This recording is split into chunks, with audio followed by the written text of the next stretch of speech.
اعوذ باللہ من الشیطان الرجیم بسم اللہ الرحمن الرحیم۔ آصف اسلامک ٹی وی کے پیارے دوستو، السلام علیکم ورحمۃ اللہ وبرکاتہ۔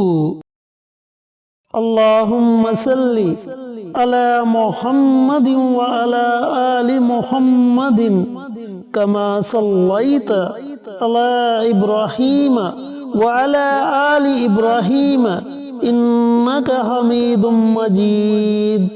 اللہم بارک علی محمد وعلی آل محمد کما بارکت علی ابراہیم وعلی آل ابراہیم انک حمید مجید۔ میرے دوستو، میرے بھائیوں، میری بہنوں، 8 نومبر بروز منگل کے دن رواں سال کا دوسرا چاند گرہن لگے گا، اور آج کی ویڈیو میں آپ کے ساتھ 3 بہت ہی مجرب اور طاقتور عمل شیئر کروں گا جنہیں آپ نے چاند گرہن کے درمیانی وقت میں پڑھنا ہے، اور اس کے بعد آپ اللہ رب العزت سے جس حاجت کے لیے، جس مقصد کے لیے بھی دعا مانگیں گے، انشاءاللہ اللہ تعالیٰ اپنی بارگاہ میں آپ کی دعا کو ضرور قبول و منظور فرمائے گا۔ اور اس کے ساتھ ساتھ ہم یہ بھی دیکھیں گے کہ چاند گرہن اور سورج گرہن کی اسلام میں کیا حقیقت ہے۔ دوستو، رواں سال کا یہ چاند گرہن 8 نومبر بروز منگل کے دن شمالی اور مشرقی یورپ، ایشیا، شمالی امریکہ، جنوبی امریکہ کے بیشتر حصوں میں نظر آئے گا، جبکہ پاکستان کے کچھ حصوں میں ہی یہ جزوی چاند گرہن کو دیکھا جا سکے گا۔ پاکستانی وقت کے مطابق 8 نومبر کو دوپہر 1:02 پر چاند کو گرہن لگنا شروع ہو جائے گا، جبکہ 4 بجے کے قریب یہ گرہن اپنے عروج پر ہوگا، جس وجہ سے اس کا مشاہدہ پاکستان میں ممکن نہ ہوگا۔ البتہ شام 5:49 پر ملک کے مختلف حصوں میں جزوی چاند گرہن کا نظارہ کیا جا سکے گا۔ تو میرے دوستو، میرے بھائیوں، میری بہنوں، اس درمیانی وقت میں آپ نے یہ تینوں عمل کرنے ہیں جو اعمال میں آپ کو بتلاؤں گا۔ اب اسلام کی نظر میں دیکھتے ہیں کہ چاند گرہن اور سورج گرہن کی حقیقت کیا ہے، اور آپ صلی اللہ علیہ وآلہ وسلم اس دوران کیا اعمال کیا کرتے تھے۔ دوستو، جب سورج گرہن لگتا تو آپ صلی اللہ علیہ وآلہ وسلم نماز کسوف ادا کرتے، اور چاند گرہن کے دوران آپ صلی اللہ علیہ وآلہ وسلم نماز خسوف ادا کرتے۔ حضرت عائشہ صدیقہ رضی اللہ تعالی عنہا سے روایت ہے کہ رسول اللہ صلی اللہ علیہ وآلہ وسلم کے عہد مبارک میں سورج کو گرہن لگا تو رسول اللہ صلی اللہ علیہ وآلہ وسلم نے لوگوں کو نماز پڑھائی، جسے نماز کسوف کہتے ہیں، اور پھر آپ صلی اللہ علیہ وآلہ وسلم نے فرمایا کہ بے شک سورج اور چاند گرہن اللہ کی نشانیوں میں سے 2 نشانیاں ہیں جن کو کسی کی موت یا زندگی کی وجہ سے گرہن نہیں لگتا۔ آپ صلی اللہ علیہ وآلہ وسلم نے یہ کلمات اس لیے فرمائے کہ جب سورج کو گرہن لگا تو آپ صلی اللہ علیہ وآلہ وسلم کے صاحبزادے حضرت ابراہیم اس دنیا سے انتقال کر گئے، تو لوگوں نے یہ کہنا شروع کر دیا کہ آپ کے صاحبزادے کا انتقال سورج گرہن کی وجہ سے ہوا۔ تو آپ صلی اللہ علیہ وآلہ وسلم نے فرمایا کہ سورج کو گرہن لگنا یا چاند کو گرہن لگنا یہ کسی کی موت سے کوئی تعلق نہیں رکھتا، بلکہ یہ اللہ رب العزت کی نشانیوں میں سے ایک نشانی ہے۔ تو جب بھی تم یہ گرہن دیکھو تو اللہ تعالیٰ سے دعا کرو، تکبیر کہو، نماز پڑھو اور صدقہ دو، اور اپنے گناہوں پر توبہ استغفار کرو۔ تو دوستو، اس سے ثابت یہ ہوا کہ گرہن کا تعلق کسی چیز سے نہیں ہوتا، بلکہ یہ اللہ رب العزت کی نشانیوں میں سے ایک نشانی ہے۔ چینل پر نئے آنے والے دوستوں سے گزارش ہے کہ چینل کو سبسکرائب کر کے ساتھ گھنٹی کے بٹن کو دبا کر آل نوٹیفیکیشن پر کلک کر دیں، تاکہ میری ہر نئی آنے والی ویڈیوز کی اپڈیٹ آپ تک بر وقت پہنچتی رہے۔ جزاک اللہ۔ اب میرے دوستوں، میرے بھائیوں، میری بہنوں، چاند گرہن کے دوران آپ نے کون سے 3 عمل کرنے ہیں، کیسے کرنے ہیں، ان کا طریقہ کار کیا ہے، طریقہ کار اچھی طرح سن لیں اور سمجھ لیں۔ دوستو، سب سے پہلی بات تو یہ کہ جب بھی آپ کو پتہ چلے کہ چاند کو گرہن لگ چکا ہے تو آپ نماز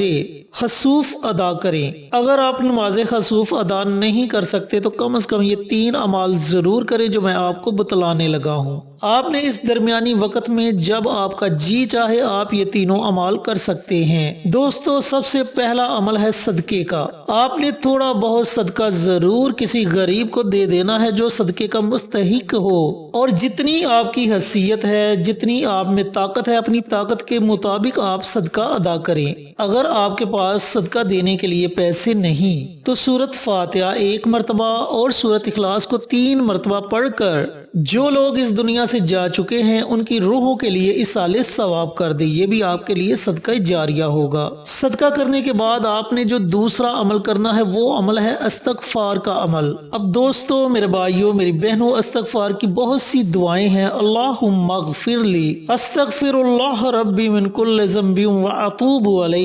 اس طرح استغفار کی اور بھی بہت سی دعائیں ہیں۔ اگر آپ کو استغفار کی دعا نہیں آتی تو آپ صرف اتنا پڑھ سکتے ہیں، استغفر اللہ، استغفر اللہ، استغفر اللہ۔ دوستو، آپ نے کم از کم ایک تسبیح اور زیادہ سے زیادہ جتنا آپ کا جی چاہے آپ استغفار کا ورد کر سکتے ہیں۔ یہ ایسا مبارک عمل ہے جو اللہ رب العزت کو بڑا پسند ہے، اور جب آپ گرہن کے وقت یہ عمل کریں گے تو اس عمل کی طاقت اور زیادہ بڑھ جائے گی۔ تو یہ آپ نے دوسرا عمل کرنا ہے۔ جو تیسرا عمل آپ نے کرنا ہے وہ عمل ہے سورۃ اخلاص کا عمل۔ آپ نے کم از کم 21 مرتبہ سورۃ اخلاص کی تلاوت کرنی ہے۔ اس کے شروع میں ہی آپ نے بسم اللہ پڑھنی ہے، اس کے بعد آپ بنا بسم اللہ کے سورۃ اخلاص کی تلاوت کر سکتے ہیں۔ سورۃ اخلاص میں اللہ رب العزت کی وحدانیت بیان کی گئی ہے، اللہ تعالیٰ کی تعریف بیان کی گئی ہے۔ جب آپ یہ تینوں عمل کر لیں، اگر ہو سکے تو نماز خسوف بھی ادا کریں۔ اگر نماز خسوف ادا نہیں کر سکتے تو کم از کم یہ تینوں عمل ضرور کریں۔ جب آپ یہ تینوں عمل کر لیں، صدقے والا عمل، توبہ استغفار کا عمل اور سورۃ اخلاص کا عمل، تو آخر میں آپ نے پھر نبی کریم صلی اللہ علیہ وآلہ وسلم کی ذات اقدس پر درود و سلام کا نذرانہ پیش کرنا ہے، اور اس کے بعد آپ نے اپنے ہاتھوں کو اللہ تعالیٰ کی بارگاہ میں اٹھا لینا ہے۔ بڑی عاجزی کے ساتھ، بڑی انکساری کے ساتھ آپ نے اللہ رب العزت کی بارگاہ میں دعا مانگنی ہے۔ سب سے پہلے آپ نے اپنے گناہوں سے معافی کی دعا مانگنی ہے کہ یا میرے پروردگار، زندگی میں جو بھی چھوٹے بڑے گناہ ہوئے میرے مالک، تو اپنی رحمت سے ان تمام گناہوں کو معاف کر دے، کیونکہ تو خود فرماتا ہے کہ اے میرے بندے، اگر تیرے گناہ سمندر کی جاگ کے برابر ہوں، اگر تو اپنے گناہوں سے زمین اور آسمان کے خلا کو بھر دے اور میرے در پر آ کر تو معافی مانگے، بشرطے کہ تو نے میرے ساتھ کسی کو شریک نہ ٹھہرایا ہو، تو میں تیرے ان تمام گناہوں کو معاف کر دوں گا۔ اس طرح آپ نے سب سے پہلے اللہ تعالیٰ کی بارگاہ میں گناہوں کی معافی مانگنی ہے۔ گناہوں کی معافی مانگنے کے بعد آپ کی جو بھی حاجت ہوگی، آپ کا جو بھی مقصد ہوگا، اس کے لیے آپ نے خصوصی دعا مانگنی ہے۔ انشاءاللہ آپ کے ہاتھ اٹھانے میں دیر ہو سکتی ہے، لیکن آپ کی دعا کی قبولیت میں ذرا بھی دیر نہیں لگے گی۔ آپ کی دعا ساتوں آسمانوں کو چیرتی ہوئی عرش تک پہنچ جائے گی، اور اللہ تعالیٰ اپنی بارگاہ میں آپ کی دعا کو ضرور قبول و منظور فرما لے گا، اور جس حاجت کے لیے، جس مقصد کے لیے آپ نے یہ دعا مانگی ہوگی، انشاءاللہ چند ہی دنوں میں آپ کا وہ مقصد بھی پورا ہو جائے گا۔